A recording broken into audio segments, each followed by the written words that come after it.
Hey there, Muskies. Jim Dooley here. I don't know if I'm going to make a video every week, but I did have something that came to me this week that I wanted to share with you guys, some thoughts. And they're centered on the notion of creativity and expression, and how those things might be particularly important for us during this really hard time. I'm going to try to make the case for why we should be thinking about those things and put some time and energy into them. And I'm going to do so by taking you back and telling you a story about how I wrote what was basically my first song. And one of the things, a little sociological context here. One of the things we have a group in our population, a segment of our population that I'm going to call the 18 to 30-ish boy. Okay. And no matter what your disposition, your orientation, your inclinations, your disaffections, whatever, we all got to deal with this group. I got to deal with this group. I was one of those people in this group. And one of the salient characteristics that we see in that group is, it could be said, is that emotional communication, some would say emotional intelligence, not a hallmark there. And one of the things that I think that this arises from is when sort of interacting directly. I remember this well. Let's say we have a conversation that goes like this. Okay, look, this isn't complicated. All I'm asking you to do is just talk about what's in your heart, okay? Seems like a simple thing, kind of thing people do in the context of a relationship, right? But for the 18 to 30-ish boy, this is what happens. I mean, you'll find that there is a look of befuddlement, if not a look of downright abject confusion, if not a look like level 8 deer in the headlights. Kind of, it'll be something like this. It'll be kind of like...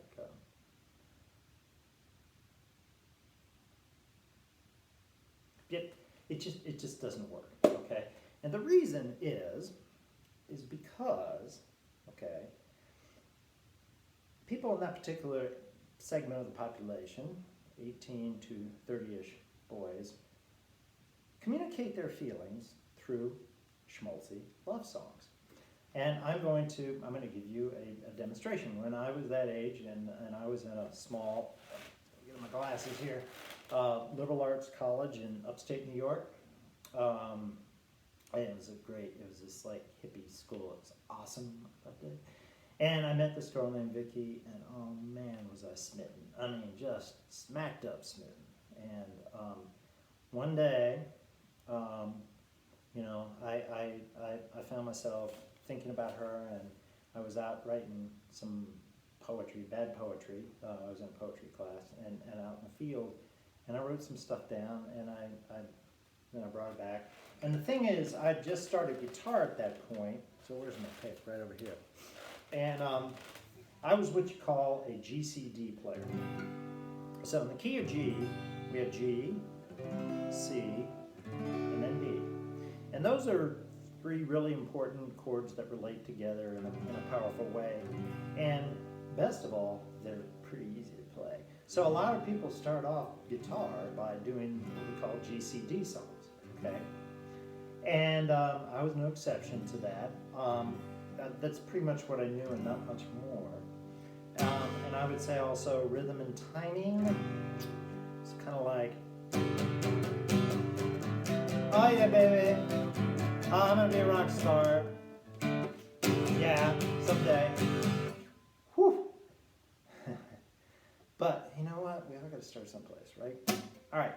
So I was playing guitar about like that, and then I just got smitten by Vicky, and I came back in that day. I've been watching the sun hit these trees kind of straight on. It's funny how light changes. I love this as a photographer as the day goes on, and hit these trees, and it just set up a sort of a brilliance. And I noticed that, and I thought about her.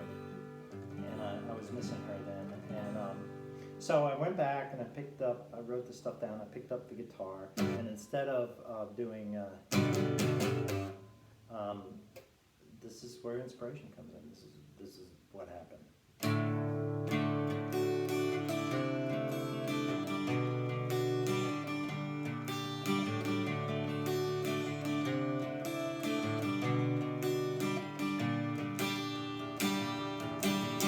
Looking back, I look around, quite a sight to see. Western light is running on now, straight across the trees. The day is growing long now, night is coming on. Oh, I miss you so bad in my heart, I wish you were along. And I'm wishing you were here with me, to spend with me the night, to lay back in this grass with me, to feel this fading light, to know this simple moment, removed from running time, to live our lives for themselves instead of what's behind, or some terrible schmaltzy line like that.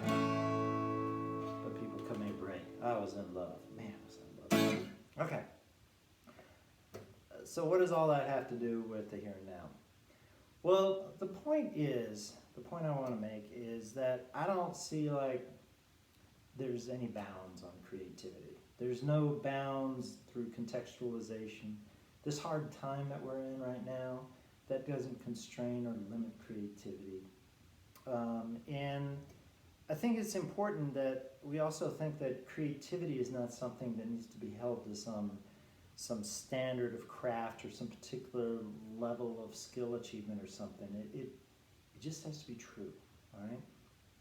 And I'm wondering in this time of challenge, in this scary time, whether we might find ourselves in situations where we're not doing the normal things, we're not doing our regular routines, and we may have some thoughts, some insights, some little moments, relate to things differently, think about relationships, we appreciate things more, whatever. And we may find those things popping up where maybe they wouldn't pop up so readily under the times that we're otherwise very used to. And I'm wondering if there isn't an opportunity for all of us to take those little flashes and basically think about putting them into some kind of expression, some kind of an expression that reveals some new truth, essentially. I mean, right now, I'm a scientist. You guys know I'm a scientist. And we got to trust in science in kind of the long run to help us chart our way forward as a global community. But that's going to take time. For the here and now, art's appreciating part of me is thinking, art right now can do so much for us. Art and expression and creativity. Art can help us recognize and embrace possibility and hope and beauty and the feeling of our lives as shared experience. Those things are huge. I think they're really important right now. And so I want to suggest that if you have those moments that, now I'm going to give you some homework. And I can just see out there, there's people going, I knew it, I knew this guy's going to pull his professor crap on me. Well, this is different. What I want for you to do is think about capture those things inside of yourself. Those little moments where you see things differently. Maybe you appreciate things differently. I'm hearing a lot of that from my students. We're talking a bunch about that. Maybe you find yourself feeling like you're changing, whatever. And see if you can't transfer that into something that you can express. And writing about it in a journal is a really, really good way to go. I want to put in a shameless plug for my friends in the English department. The students in the English department are doing something this week that I think is huge. They are putting together something called the Quarantine Diaries. I think they're accepting contributions until Friday the 10th. Hard to keep track of the days, isn't it? Yeah, Friday the 10th. And I'll post their website thing when I post this up on Facebook. But anyway, and if that doesn't work, because sometimes these things don't, just go to Facebook English department and you'll see they've got a page there, and you'll see this thing from these students. It's awesome. So think about making a contribution. Think about the notion that we're all part of something much bigger than us, and contributing to the voices that we have together, I think, is something that could be very, very powerful right now.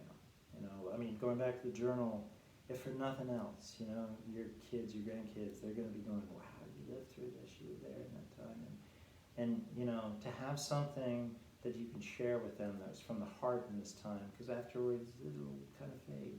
But after having something to share with them, having something to keep for yourself from what you went through with this, I think that's also huge. So those are just my thoughts. I'm thinking about you guys a lot, an awful lot, and I'm hoping you're well, and we're going to get through this, and we're going to move on. So until I post again, be well, people.